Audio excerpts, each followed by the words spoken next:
this afternoon. Quite outstanding.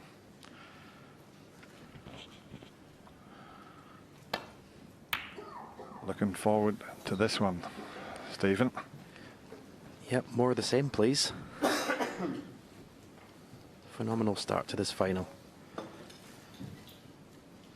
And although we talk about John Higgins having the great tactical game, and maybe he'd prefer it to be more tactical, I don't think so. I think John Higgins' biggest asset is his scoring.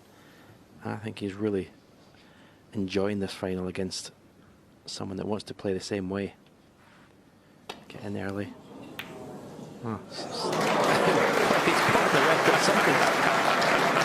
Well, he had that shot taped. A bit of black tape there. Well, I've never seen that before. Tape or something?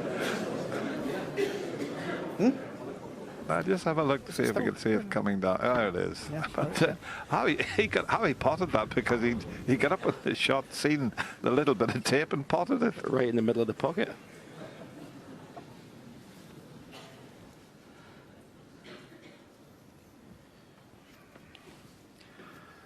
With the break-off shot these days, Stephen, you can't leave that red out the way the players pot. No, it has become a very important shot. A shot that you have to give a lot of attention to.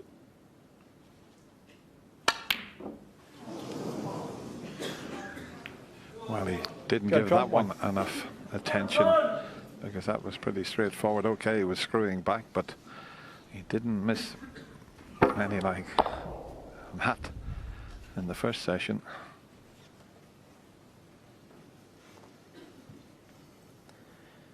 This is a more difficult pot. The two reds that John Higgins got the choice of, but it gives the best position. One. Any harder, I don't think it would have gone in. It's the first knuckle here.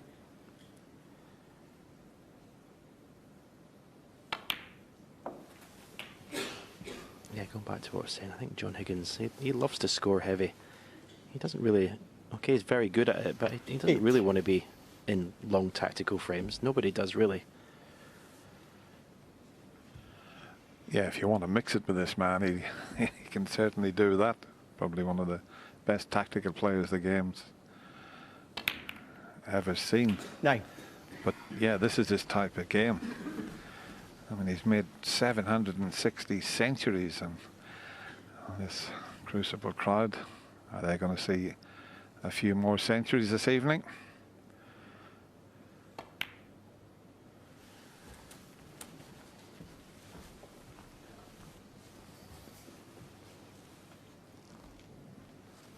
$16.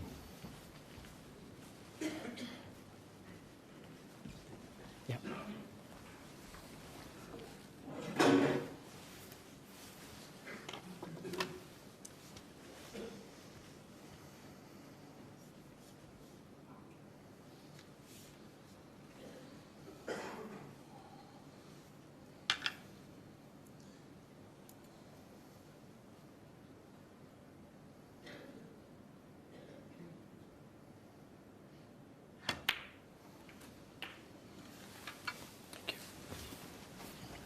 Looks to be a little bit straight in this black, but shouldn't be a problem. Screwing back of the cushion, touch a left-hand side, play for the red that's next to the blue.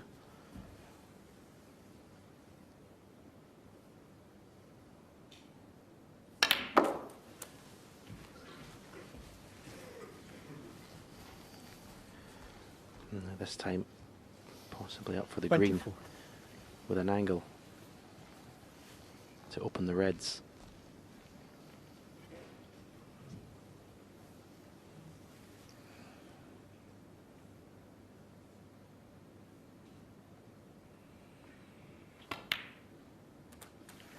$25.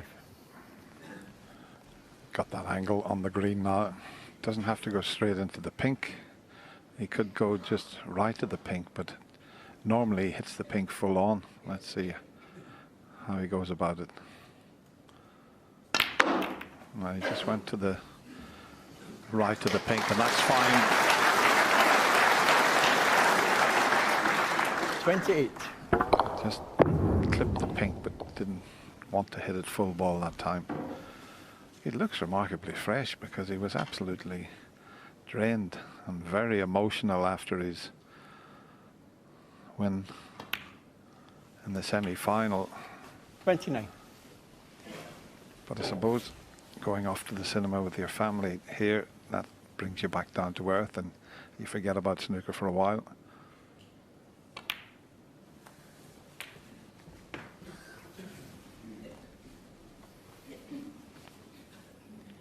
Yeah, a lot gets talked about fatigue, about going through tough matches, but there's a reason why John Higgins has won this 4 times and has been in the last 2 finals. It's because it doesn't affect him. He can shrug it off.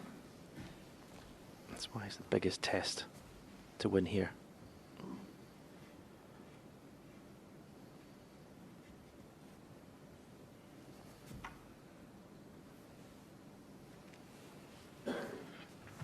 Slightly the wrong angle for him, so has to do a little bit more with it, but he's got up and down a few times to make sure that he's got it right in his mind what he wants to play.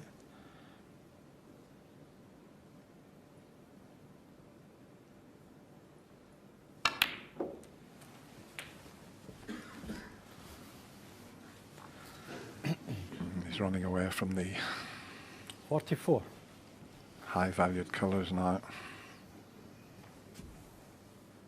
May have to run up for the yellow or brown here from this position.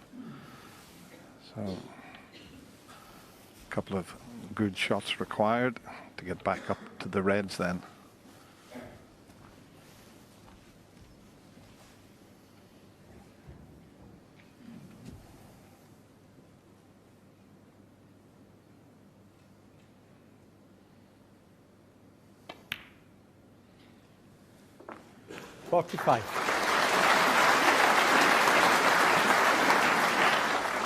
Nicely played, and he doesn't have to think about any cannons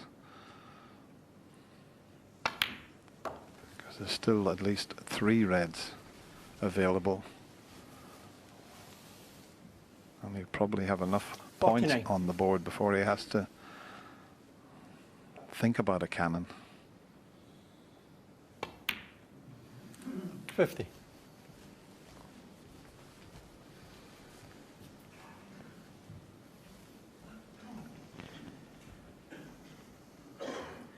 What a costly mistake that's proved to be. Judd Trump's green.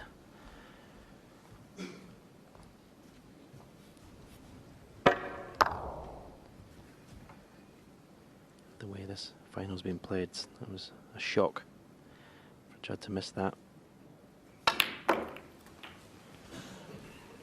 And he finished up having to play the cannon there, and it's worked out okay. He's got one to the middle. 57. Yeah, he can play for black here if he feels. If the angle's a natural angle. And we're just playing for the ball colour. Just got past the ball line. He's okay now.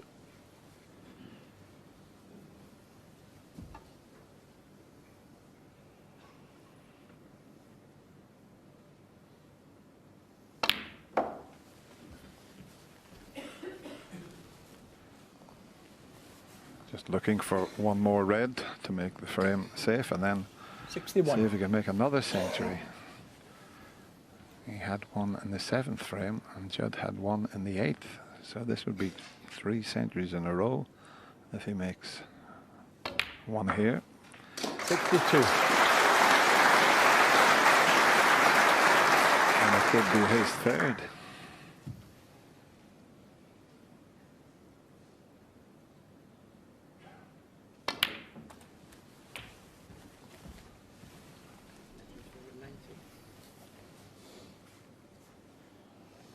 $69.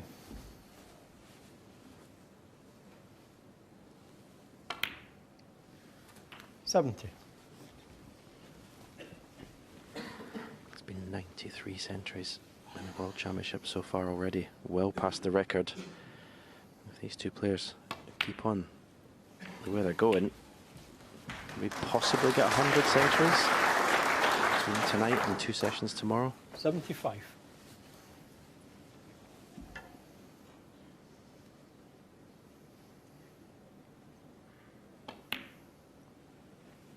$76. Well, this is a wonderful start for the 4 times champion John Higgins.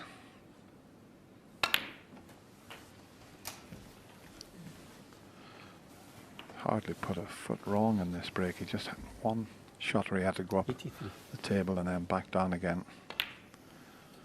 84. And a few shots ago he developed the pink. He's got such a terrific snooker brain, this man.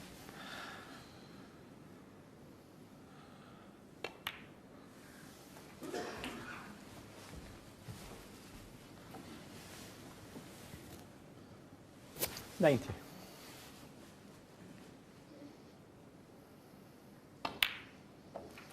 $91.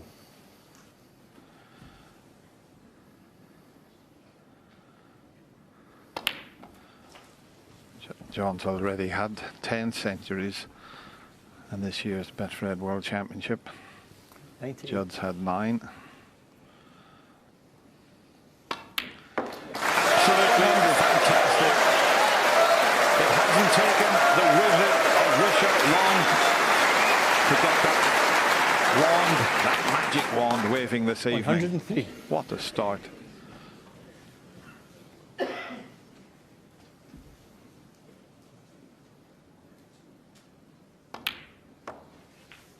$107.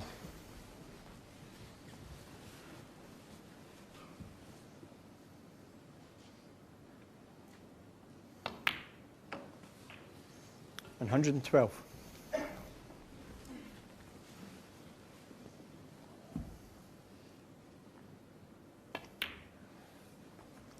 $118.